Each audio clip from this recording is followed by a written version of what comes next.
Hi hello నమస్తే welcome to cube TV. నేను మీ anchor Anil. So ఈరోజు ఒక స్పెషల్ అని చెప్పుకోవచ్చు. ఒక స్పెషల్ గెస్ట్ని ఇంటర్వ్యూ చేయబోతున్నాను అనమాట. సో ఇది ఒక జవాన్, ఆర్మీ జవాన్. నిజంగా వాళ్ళకి సెల్యూట్ కొట్టాలి. వాళ్ళు లేనిదే మనం లేమన్నమాట. ఎంతో కష్టపడి ఆ బార్డర్లో వాళ్ళు అక్కడ ఉన్నందుకే మనం ఇక్కడ ప్రశాంతంగా ఉంటున్నాం, ప్రశాంతంగా తింటున్నాం, మన జీవనాన్ని మనం కొనసాగిస్తున్నాం. వాళ్ళ లైఫ్ స్టైల్ ఎలా ఉంటుంది? సో మనందరికీ తెలుసు, ఆర్మీ జవాన్ మనం చాలా రెస్పెక్ట్ చేస్తాం. బట్ వాళ్ళ లైఫ్ స్టైల్ ఏంటి, అక్కడ వాళ్ళు ఏం చేస్తూ ఉంటారు? టైంకి మనం చాలా వీడియోస్ చూస్తూ ఉంటాం, టైంకి ఫుడ్ ఉండదు, కంటి నిండా వాళ్ళకి నిద్ర కూడా ఉండదు కదా. సో ఇలాంటి సందర్భాలు వాళ్ళు ఎలా ఫేస్ చేస్తారు కూడా ఈరోజు ఒక మంచి ఆర్మీ జవాన్ తీసుకొచ్చిన అనమాట. సో చాలా చాలా చాలా తెలుసుకోవాలని చెప్పి నేను కూడా వెయిట్ చేస్తున్నా. సో మీ అందరి కోసం మన స్టూడియోకి రోజు తీసుకురావడం జరిగింది. సో ఆ జవాన్ ఎవరో కాదు, ప్రశాంత్ గారు అనమాట. సో అన్న నమస్తే. నమస్తే. ఓకే, జై హింద్ అన్న. జై హింద్. ఎలా ఉన్నారు? బాగున్నానండి. చాలా హ్యాపీ ఫీల్ అవుతున్నా. ఫర్ ద ఫస్ట్ టైం నేను కూడా ఒక జవాన్ని ఇంటర్వ్యూ చేయబోతున్నా. సో అంత మంచిదేనా? అంతా మంచిదే. ఎందుకో మీరు రాగానే మిమ్మల్ని చూస్తే నాకు ఒక ధైర్యం వచ్చింది, ఇంకొంచెం ధైర్యం ఎక్కువైంది. సో ఎక్కడన్నా మీ ప్రాపర్ ఎక్కడ, మీరు పుట్టింది కానీ ఎక్కడ మీ ప్రాపర్? నా ప్రాపర్ వచ్చేసి కామారెడ్డి డిస్టిక్ పోతంగల్ గమాల్ కలాన్ అనే ఒక చిన్న గ్రామం అండి. నేను అక్కడ నుండే వచ్చాను. ఓకే. సో అంటే ఆర్మీ జవాన్ కావాలనే ఒక కోరిక మీలో ఉండేనా, లేకుంటే అన్ఎక్స్పెక్టెడ్గా అయినారా, లేకుంటే ఏంటి ఈ జర్నీ? మీరు ఈ ఆర్మీ ఫీల్డ్లోకి రావడం, ఒక జవాన్ కావడానికి గల కారణం ఏంటి? అంటే ఫస్ట్ ఆఫ్ ఆల్ నాకు ఆర్మీ అంటే ఇష్టం ఉంది, ఫస్ట్ నుంచి ఇష్టం ఉంది. కానీ రావడం మాత్రం ఒక ఒక నా జీవితంలో జరిగిన ఒక అద్భుతం అని చెప్పుకోవాలి. నేను అలాగనే ఆర్మీలోకి అడుగుపెట్టడం జరిగింది. యాక్చువల్లీ ఆర్మీకి ట్రై చేశాను చాలాసార్లు. ఆర్మీ కొన్ని కారణాల వల్ల నేను మిస్ అయినా బార్డర్ సెక్యూరిటీ ఫర్ బీఎస్ఎఫ్లో ఇప్పుడు నేను జాబ్ వచ్చింది. 21లో నాకు జాబ్ రావడం జరిగింది. సూపర్. ఓకే. సో అన్ఎక్స్పెక్టెడ్ అంటే మీ గురించి నేను ఎంక్వైరీ చేసి ఈరోజు ఇంటర్వ్యూకి పిలవడం జరిగింది. సో లైఫ్లో చాలా స్ట్రగుల్స్, 10th క్లాస్ కూడా మీరు 2 times ఫెయిల్ అయిన తర్వాత కసితో రాసి పాస్ అయ్యి ఈరోజు ఈ పోస్ట్ రావడానికి ఆ కారణం ఏంటంటారు అన్న? అంటే అండి, యాక్చువల్గా మీరు విన్నది కరెక్టే. నేను చాలా స్ట్రగుల్స్ ఫేస్ చేశాను. చాలా అంటే నేను నా చిన్నప్పుడు నేను 2nd standardలో ఉన్నప్పుడే మా ఫాదర్ చనిపోవడం జరిగింది. అతను లారీ డ్రైవర్గా చేస్తుండే. సో లారీ యాక్సిడెంట్లో గుజరాత్లో అతను చనిపోవడం జరిగింది. అతను చనిపోయిన తర్వాత అమ్మే చిన్నప్పటి నుండి కష్టపడి నన్ను మా అక్కని పెంచింది. చాలా ఫ్యామిలీ దగ్గర నుంచి కానీ బయట అందరూ ఎత్తి పొడుస్తున్నా మా అమ్మ కూడా చాలా కష్టపడి ఆ మాటల్ని వింటూ పెంచి చదువుకొని ఎన్నిసార్లు చెప్పినా నేను వినేవాడిని కాదు. చదువు మీద ఇంట్రెస్ట్ లేకుండే. సో అట్లా 10th క్లాస్ 2 సార్లు తప్పడం జరిగింది. దాని తర్వాత ఏం జరిగిందంటే మా అమ్మ, నాకు క్రికెట్ అంటే చిన్నప్పటి నుంచి చాలా ఇష్టం. క్రికెట్ ఆడుతూ ఉంటే గ్రౌండ్లో కట్టుబెట్టుకుని వచ్చి కొడుతూ ఆ 10th క్లాస్ ఎగ్జామ్ రాయించింది. సో అలా పాస్ అవ్వడం జరిగింది. ఓకే. అలా 10th పాస్ అయిన తర్వాత మనకి ఎందుకులే అని లైట్ తీసుకుంటున్న టైంలో నేను ఒక అమ్మాయిని ప్రేమించాను. నాది లవ్ మ్యారేజ్. సో తనని ఇష్టపడ్డప్పుడు తను చెప్పిందనమాట, ఖచ్చితంగా నేను చేసుకుంటాను, బట్ కాకపోతే ఏదో ఒకటి కావాలి కదా, దాని గురించి నువ్వు ఏం చేస్తావు నా కోసం అని. అంటే అప్పుడు మనకున్న 10th క్లాస్తో మనం ఏం చేస్తే బాగుంటుంది, మనకున్న 10th క్లాస్తో మనం జాబ్ ట్రై చేయాలి, ఏం చేస్తే బాగుంటుంది అన్నప్పుడు నా మైండ్లోకి ఆర్మీ వచ్చింది. నాకు చిన్నప్పటి నుంచి ప్యాషన్ చేయాలని. కాకపోతే ఏంటంటే మనం చేయగలమా, ఆ రన్నింగ్ మనం క్లియర్ చేయగలమా, ఆ ఎగ్జామ్ క్లియర్ చేయగలమా ఒక డౌట్ ఉండే. బట్ అమ్మాయి కోసం ఖచ్చితంగా చేయాలని ఫిక్స్ అయ్యి ఒక ఇన్స్టిట్యూట్కి వెళ్ళడం జరిగింది. ఆ ఇన్స్టిట్యూట్ గురించి నేను చెప్తా. 10th క్లాస్ 2 times ఫెయిల్ అయ్యారు. బట్ ఆ ఇన్స్టిట్యూట్కి వెళ్ళాక ఆ ఇన్స్టిట్యూట్ మొత్తానికి టాపర్ మీరే అంట. అవునవును. ఎస్. అప్పుడు ఆ బ్యాచ్కి, ఆ బీఎస్ఎఫ్ అంటే మేము రాసిన ఎగ్జామ్కి హైయెస్ట్ మార్క్స్ నాకే రావడం జరిగింది. అప్పుడు నేను చాలా సంతోషంగా ఫీల్ అయ్యాను. ఇన్స్టిట్యూట్ వాళ్ళు కూడా అసలు సాధారణంగా ఇన్స్టిట్యూట్ అంటే చాలామందికి నిజంగా ఈ స్టేజ్ మీద నేను చెప్పాలనుకుంటున్నాను ఏంటంటే, ఆ ఇన్స్టిట్యూట్లో చాలామందికి ఫీజెస్ తీసుకుంటారనమాట. ఇంత అని ఒక ఫీజు ఉంటుంది. కానీ ఢిల్లీ డిఫెన్స్ అకాడమీ అని సతీష్ రెడ్డి సార్, కరీంనగర్లో ఉంటుంది డిఫెన్స్. నేను పడ్డ కష్టాన్ని, నా స్ట్రగుల్స్ని చూసి ₹1 ఫీజు లేకుండా ఫ్రీగా ఫుడ్ పెట్టి నన్ను ఇన్స్టిట్యూట్ నుండి జాబ్తో నన్ను బయటకు పంపించడం జరిగింది. సూపర్. దీని ద్వారా నేను సతీష్ రెడ్డి సార్ గారికి థ్యాంక్స్ చెప్పాలనుకుంటున్నాను. ఓకే. ఆ తర్వాత ఏం జరిగింది అంటే, లైక్ ఆ అమ్మాయి ఏదైనా నీకు కావాలి, లైఫ్లో సెటిల్ కావాలంటే మీకంటూ ఒక జాబ్ ఉండాలని చెప్పడం. సో దాని తర్వాత గట్టిగా కసితోన కొట్టన్నట్టున్నారన్న? అవును, అంతే. నాకు అనిందనమాట. ఇప్పుడు ఓకే, నేను ఒప్పుకుంటాను, కానీ ఇంట్లో వాళ్ళు ఏదో ఒకటి ఉండాలి. సాధారణంగా వాళ్ళు కొంచెం వెల్ సెటిల్ ఫ్యామిలీ. బట్ మాది అసలు నా చిన్నప్పటి నుంచి ఒక గుంట జాగా కూడా లేదు. అంటే ఒక 100 గజాల జాగా కూడా లేని పరిస్థితి. ఫాదర్ లేరు. చిన్నప్పటి నుంచి కష్టపడి అమ్మ పెంచింది. మరి తినడానికి అసలు మా సిచ్యువేషన్ ఎట్లాంటిదంటే ఆ టైంలో నేను పెళ్లి చేసుకుందాం అనుకున్న టైంలో తినడానికి కంట్రోల్ తెలుసు కదా మనకి, రేషన్ బియ్యం.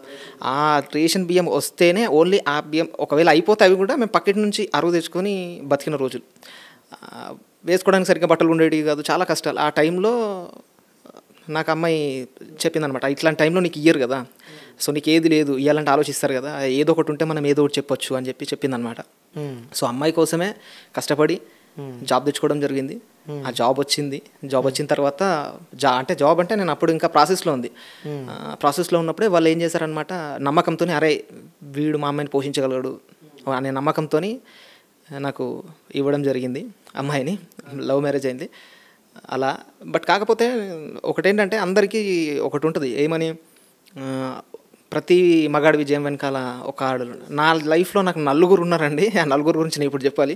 ఫస్ట్ మా మమ్మీ, నేను చిన్నప్పటి నుంచి ఏదైనా చేసినా మా అమ్మ నా కొడుకు చేయగలడు అని నమ్మింది. మా అమ్మ.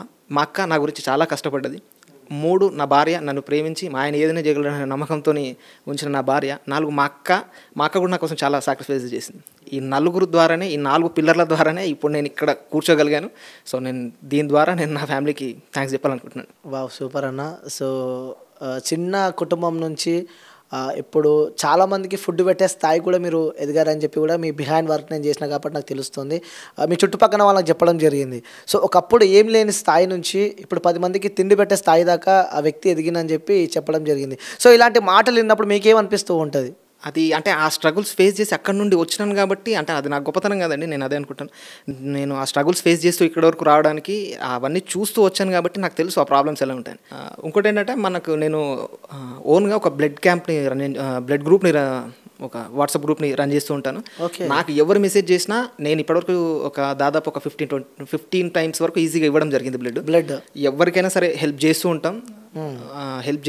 ఎవరికి అవసరం ఉన్నా నీట్గా నేను ఇప్పియడమో లేకపోతే పర్సనల్గా వెళ్ళి ఇవ్వడమో చాలాసార్లు చేస్తూ, నాకు ఉన్నంతలో నాకు తెలిసినంతలో ఒక 10 మందికి హెల్ప్ చేయాలనేది నేను అనుకుంటాను. సో అందుకే నేను అలా దాని ద్వారా హెల్ప్ చేస్తున్నాను. అది నా గొప్పతనం కాదనేది నా ఫీలింగ్. జస్ట్ అంతే, మనం ఆ ఫేస్ నుంచి వచ్చినాం కాబట్టి ఆ స్ట్రగుల్స్ తెలుసు అంతే. ఓకే. సో ఇప్పుడు గుర్తొస్తూ ఉంటాయన్న చిన్నప్పటి మెమొరీస్ అన్నీ, మీరు పడ్డ కష్టాలన్నీ గుర్తొస్తుంటాయండి. నేను చెప్తున్నాను కదా, అదే ఇంతకుముందు కూడా చెప్పాను. మేము పడ్డ కష్టాలు ఆ రేషన్ బియ్యం దగ్గర నుండి అసలు ఆల్మోస్ట్ ఆల్ నా మ్యారేజ్ అయ్యేంత ముందు వరకు మొత్తం ఇవే స్ట్రగుల్స్. వన్స్ ఎప్పుడైతే నాకు మ్యారేజ్ అయిందో, ఆమె లెగ్ పుణ్యమా లేదా ఏదని తెలీదు, బట్ అప్పటి నుండి నా లైఫ్ మొత్తం యూటర్న్గా చేంజ్ అయ్యి చాలా వరకు అప్పటికి ఒకసారి వెనక తిరిగి చూసుకుంటే అసలు నేనేనా, ఈ 6-7 ఇయర్స్ బ్యాక్ ఉంది నేనేనా అని నాకే అనిపిస్తుంది. నా మీద నాకే అనిపిస్తుంది అది నేను చేస్తుందని. Okay, done. సో ఈ ఆర్మీ విషయానికి వస్తే ఎక్కడ ఫస్ట్ పోస్టింగ్ ఎక్కడ వచ్చింది మీకు? నేను ఫస్ట్ ట్రైనింగ్ వచ్చి హజారీబాగ్ జార్ఖండ్లో చేశానండి. జార్ఖండ్లో ట్రైనింగ్ చేశాను.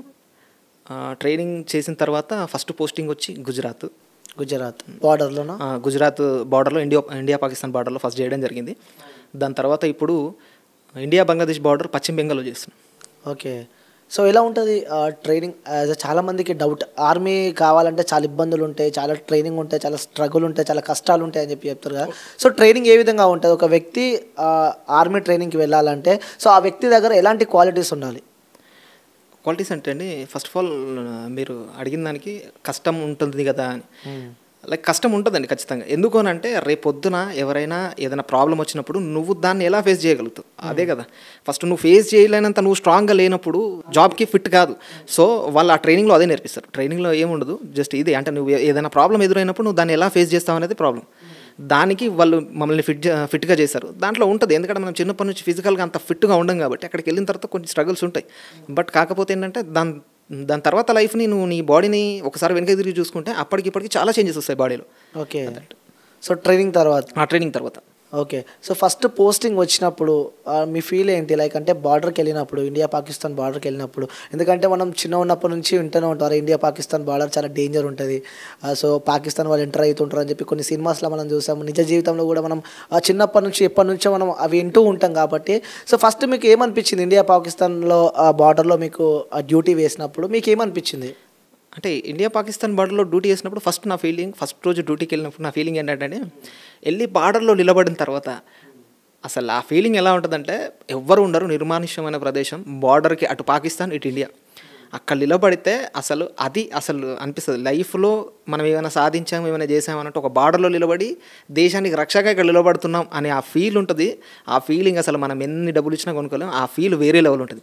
ఇంకా నెక్స్ట్ మీరు అడిగిన క్వశ్చన్ ఏంటంటే మనకు ఏదైనా ఫైరింగ్ నాకు తెలిసి అది చాలా రేర్గా జరుగుతుంది. కొంతమంది మాత్రమే అట్లాంటి వాళ్ళు ఉంటారు. వాళ్ళు వచ్చినప్పుడు అలాంటి సిచ్యువేషన్స్ జరుగుతాయి. నా సర్వీస్లో అయితే నేను అలాంటి ఇప్పటివరకు చూడలేదు.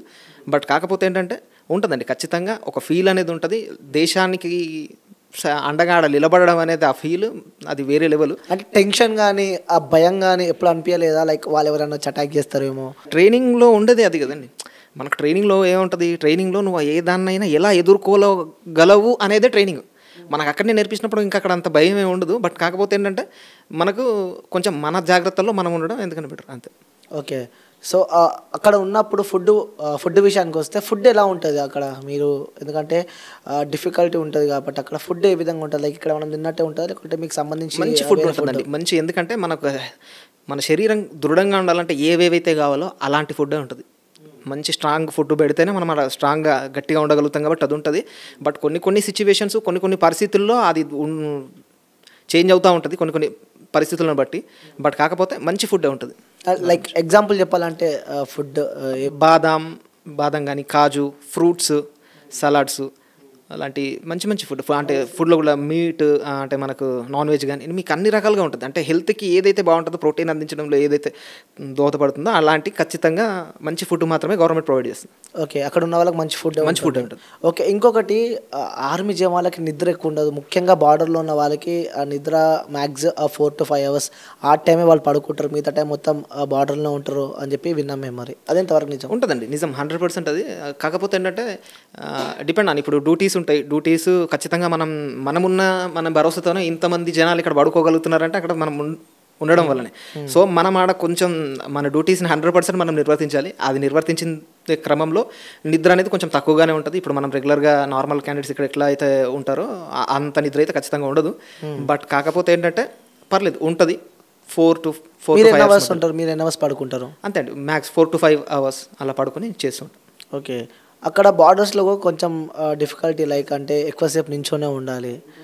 ఇంకోసారి మనం చూస్తూ ఉంటాం అక్కడ మంచు అవి ఉంటాయి కదా, సో అందులో కూడా ఎక్కువసేపు ఉంటారు ఆర్మీ జవాన్లు. అప్పుడు ఎప్పుడు ఇబ్బంది అనిపించలేదు అలాంటివి ఎప్పుడైనా మీ లైఫ్లో? నేను ఇప్పటి వరకు అలాంటి ప్లేస్లో నేను చేయలేదు. బట్ కాకపోతే ఫ్రెండ్స్, కొలీగ్స్ వాళ్ళు చేసినారు చాలామంది. డిఫికల్టీ ఉంటుంది. బట్ కాకపోతే ఏంటంటే దేశానికి కాపలాగా మేము అక్కడ ఉండడం అనేది చాలా గొప్ప విషయం కదా. సో అక్కడ అలా ఉన్నప్పుడు ఆ ఫీల్తోని చేసేస్తాం. అది కంటిన్యూగా అది నడుస్తుంటుంది. అది ఒక్కొక్క ప్లేస్లో చాలా ఎండలు ఉంటాయి, ఒక్కొక్క ప్లేస్లో చాలా చల్లగా ఉంటుంది, మంచు పడుతూ ఉంటుంది. ఇలాంటి ప్లేసెస్ టెంపరేచర్స్ ఖచ్చితంగా ఉంటాయి. బాడీలో స్కిన్ ప్రాబ్లమ్స్ వస్తూ ఉంటాయి. బట్ కాకపోతే ఏంటంటే ఆ ఫీల్ ఉంది కదా, ఆ ఫీల్ ద్వారానే నాకు తెలిసి ఇంతమంది జవాన్లు అక్కడ చేయడానికి ఆ ఫీల్ అనేది ఒకటి. ఓకే. సో ఇంకొకటి, ఆర్మీ జవాన్ల దగ్గర వాచ్ టైం తెలియదు, సో టైం ఉండదు అని చెప్పి మేము. టైం అంటే మొబైల్ ఉంటుందండి. అటు డ్యూటీస్లో మేము దాంట్లో వాడడం అసలు మొబైల్ అనేది అసలు యూజింగే ఉంటుంది. యూజ్ చేయరు మొబైల్ అసలు. సాధారణంగా ఎక్కడ కూడా ఎవరు మొబైల్ యూజ్ చేయరు. అందుకే కొంచెం తెలీదు. బట్ పర్లేదు, డ్యూటీస్ ఉంటాయి కదా, డ్యూటీ అయిపోయిన తర్వాత తెలుసుకోవడం అట్లాంటివి ఉంటాయి నార్మల్గా. ఓకే అన్న, మీ పర్సనల్ లైఫ్ ఇప్పటిదాకా చెప్పారు. అంటే అమ్మాయి వచ్చిన తర్వాత లైఫ్లో మార్పులు వచ్చాయని చెప్పి, జాబ్ వచ్చినాక అమ్మాయిని పెళ్లి చేసుకున్నారా లేకపోతే జాబ్ రాకముందే చేసుకున్నారా? అదే చెప్తున్నా కదా, 4వ పిల్లర్ మా అత్తమ్మ అని. ఎందుకంటే తను అసలు నమ్మిర్రు అనమాట. వాళ్ళు నమ్మి వీనికి ఇచ్చినా పర్లేదు, ఒక అమ్మాయిని మా అమ్మాయిని వీడి చేతిలో పెడితే బాగా చూసుకుంటాడన్న నమ్మకంతో వాళ్ళు ఇవ్వడం జరిగింది. సో నేను దానికి ప్రౌడ్గా ఫీల్ అవుతున్నాను. వాళ్ళు ఇచ్చి మ్యారేజ్ చేశారు. చేసిన తర్వాత వితిన్ 6 monthsలో నేను జాబ్కి ఎక్కేసాను అంతే. ఓకే. సో అంటే ఆర్మీ జవాన్ టైం ఉండదు, సో ఇంట్లో వాళ్ళ టైం కేటాయించలేరు. కానీ చాలామంది చూస్తూ ఉన్నాం నేటి సమాజంలో, ఆర్మీ వాళ్ళని చేసుకోవాలంటే అమ్మాయిని ఇస్తలేరు. లైక్ అంటే వాళ్ళు వదిలిపెట్టి వెళ్ళిపోతారు. అమ్మాయి ఇక్కడ ఎలా ఉంటుంది అని చెప్పి కూడా, ఏ క్షణంలో ఏం జరుగుతుందని కూడా కొంచెం భయం ఉంటుంది ఆర్మీ వాళ్ళకి ఇవ్వాలంటే. సో అయినా మీ వైఫ్ కానీ మీ ఫ్యామిలీ దగ్గర నుంచి ప్రెజర్స్ రాలే వద్దు అని చెప్పి అలాంటివి ఏమన్నా? అంటే వైఫ్ సపోర్ట్ చేసింది. యాక్చువల్లీ తనకు చాలా ఇష్టం వెళ్తా అంటే సపోర్ట్ చేసింది. తనకు చాలా ఇష్టం అనమాట ఆర్మీ అంటే, ప్యాషన్ తనకి. నా హస్బెండ్ అక్కడ ఉండాలని చాలా మందికి చాలా గొప్పగా చెప్పుకుంటుంది. మా ఆయన అక్కడ దూరంగా ఉంటున్నాడని ఎవరైనా సరే తను చాలా స్ట్రాంగ్గా చెప్తుంది. దూరంగా ఉంటున్నారు అలాంటి వాళ్ళు అక్కడ ఉంటున్నారు కాబట్టి మనం ఇక్కడ ఉంటున్నామని చాలా స్ట్రాంగ్గా చెప్తుంది. సో